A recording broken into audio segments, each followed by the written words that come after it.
After much anticipation, so much support, the time has come.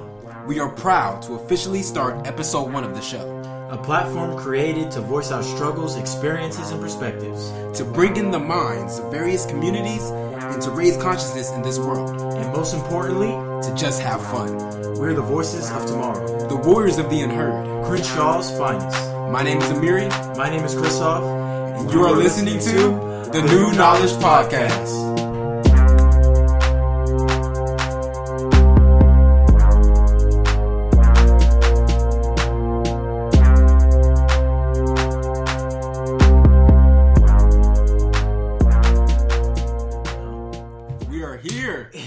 We did it! Episode 1, New Knowledge Podcast. New knowledge. So, I guess, first and foremost, how does it feel to finally make a podcast? You know, it's like a lot of people would tell me I had the voice for a podcast. You know, I thought that was just cap. You know what I'm saying? I thought it was like, you know, complimenting me because my voice got deeper because of puberty or something like that.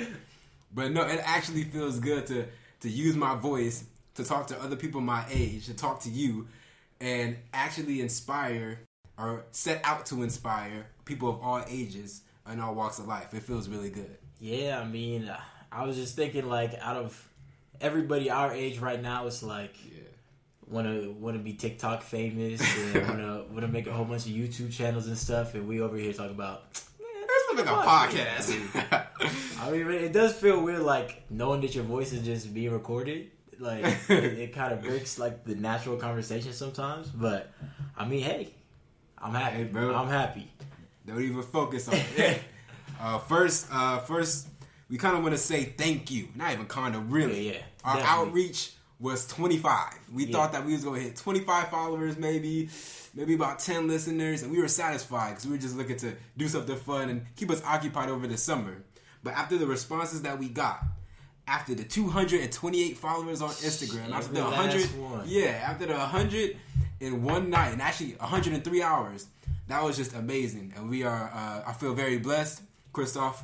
I mean, hey, it shocked me once I started seeing everybody swiping up on the stories talking about, oh, that's so great. I mean, hey, I'll be the first one over there. Yeah. I'm like, dang, like it's really crazy. But I mean, it's not all for like the followers and stuff. It's just having people that believe in like what you're doing. It's just, it feels good. It feels good. So good. And keep it up. Keep sharing. Keep all of that. We just want to thank you guys so much. So, introductions, Christoph. Well, if you haven't already known, my name is Christoph. I'm from LA, born and raised up in Baldwin Hills. Went to El Segundo High School, graduated this Friday, actually. Attended UCLA. Hey, bro. Electrical engineering major. Proud. It's gonna be tough. But hey, you know, you gotta do what you gotta do. Gotta do what you gotta do. Hey, and I am Amiri. I am class of 2020 as well. I'm graduating Saturday from East College Prep High School. I also like to say that I did attend Laces as well because, you know, we love that high school as well. I will be attending Morehouse in a dual degree applied physics and mechanical engineering program. So I can't wait for that challenging journey. But I'm very excited for it. Shout out to everybody from the schools that I have mentioned. Yeah, and Amir and I met at summer program at UCLA for getting misrepresented minorities in STEM. So we're both focused on STEM, but we don't let that get in the way of all of our other interests. Yeah, we are intellectuals. We are not just people who build robots. Yeah, we're no squares. No squares. So, but with that being said, also shout out to the SMASH program, Summer Math and Science Honors Academy. Facts. Miss Kathy and everybody in our cohort and the cohorts below us and the cohorts that are going to come. It is an amazing program. Gave us the opportunities. Put us on to UCLA. Put us on to Morehouse. Got us into college. Yes. Let's just say that. Got us into college. So go ahead and do your research and also support that community as well. So let's see. What should we dive into today? I mean, considering it's the first one, we're just gonna kind of free flow it a little bit. But so what? Out of all the things going on, what's your take on it all? The protests, Black Lives Matter, all that. Well, because that's it. We wouldn't be doing justice if we didn't talk about the thing that's captivating America right now. Yes, and so my honest opinion on everything that's going on, I love what I see. Despite the bad press that the actions of my people and the people who support my people are getting, I actually think that everything that's going on is pushing everything in a positive direction. And yeah, there may be a few corrections here and there with, the purpose of looting and people getting confused on what that is. But overall, how I feel about how the movement is going, I feel like it's very positive. And there are some instances where I see that we take one step forward and 3 steps backwards, but we're still finally taking those steps forward. And so I'm trying to be very optimistic and hope that we eventually continue to take more steps and not go backwards. And everybody understands how important it is that we get this equal treatment, this justice for the people who have died by the hands of police and racists, and really understand how our struggle is also kind of the American struggle and how we need to overcome that so we can live a better life for the generations that are to come in our generation as well. Yeah, facts. I mean, like, just the protests. I mean, I've never seen. I mean, I guess this is like the big shakeup of like the social media era, because it's like, it's crazy how much people are speaking out. I mean, there's some people that I never thought would ever even care about just mistreatment of anybody. I just never thought that in this sort of culture that would ever be attained, and especially in like social media where everybody's behind a screen and like you can just say whatever you want.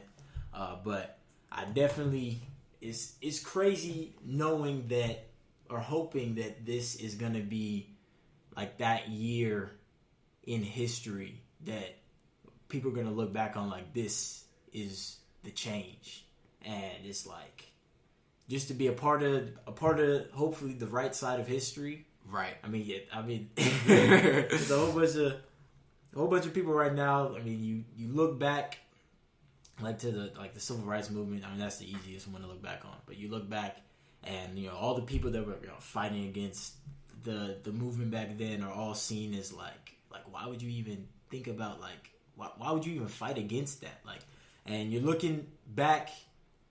And this is it. Like, this is what's happening right now. And it's either you're going to find yourself on the right side of history or the wrong side of history. Yeah. Everybody's inner activist is coming out. Everybody is doing something to help towards this cause. And the way that history looks at you, you cannot determine it. That's just what it is. That's just what it is. It is what it is. It is what it is. So, I mean, I honestly feel like it's pretty amazing what's going on. And I a lot of people ask me, to the day-to-day, they check in on me and they're like, are you okay? And I'm like, are they asking me as a friend? Or are they asking me as a black male who's going through this time? And for both, it's like, yeah, I'm fine. I mean, there are certain things that are happening that could potentially scare me, but I'm not fearful. I just want to embrace everything that's going on. I want to embrace the support, embrace the movement. I don't want to live in fear of it. I want to support it. Because if you live in fear of something, you'll stand back, you'll step back, you'll stop doing so much support because you feel like something bad may happen to you. And I don't want to do that. I sit back, I do my research, I watch what's going on, I observe, and I wait for the perfect time for me to voice my opinion and to influence others to continue fighting for something I see as right, and hopefully they can see as right as well. And maybe one of those things is this podcast, right? Yeah, I mean, that's like, even all this time, like I've always been articulate. I've always, tried to do my research, and I've always haven't spoken out against a lot. I mean, I've spoken out with like my parents, my dad, with regular conversation, but I guess I hadn't really started speaking out like in general up until like around like the Ahmaud Arbery case, and then like it really has made it the norm to speak out, and that's what I really like about it, because I mean it costs nothing to speak out. It costs nothing to speak out. Absolutely nothing. All you got to do is just use whatever platform. It doesn't matter if you got 300 followers, 3 million followers. Like whatever platform you have, even if you don't even have social media, just to talk to the people around you, it's like it really has made it the norm to speak out against wrong, which seems it's counterintuitive. Like you're supposed to do that, but it seems like even in social media where everybody's so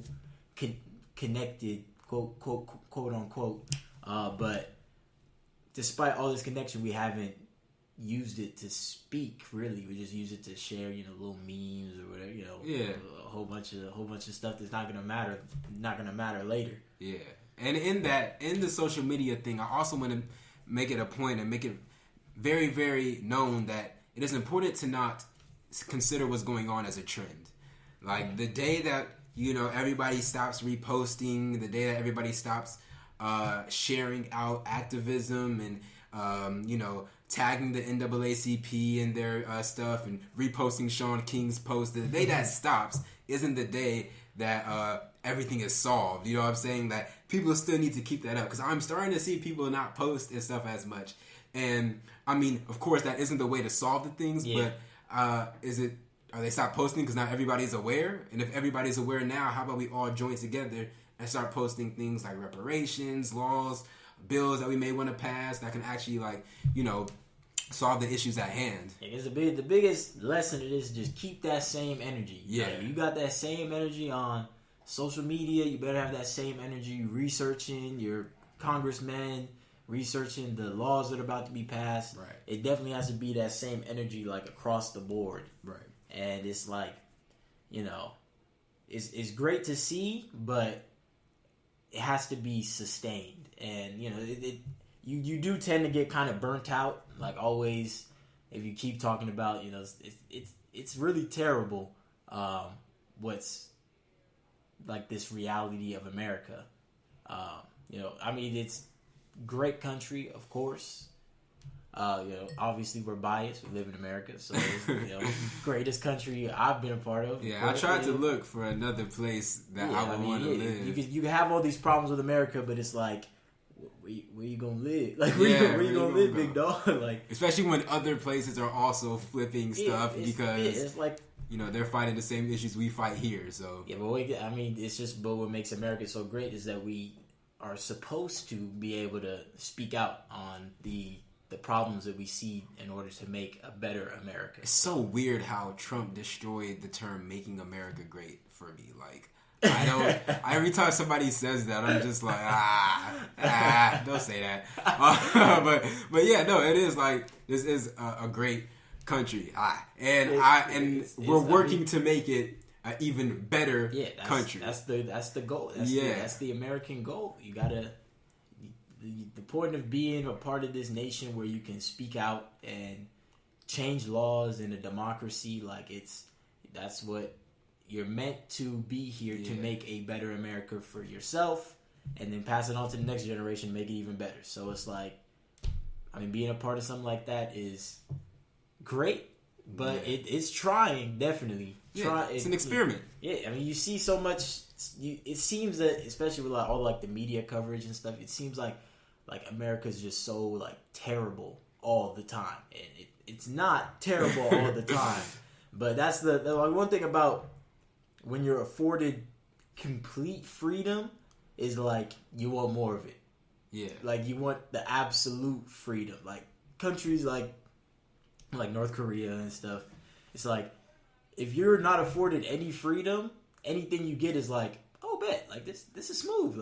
This is cool. But when you're given this idea of such broad freedom across the board, it's like, I need more. Yeah. If I'm so free, I need more of it. Yeah. Or you get so free, and then you get so free that you look and you're like, this isn't free. Like us complaining about, or not, police brutality.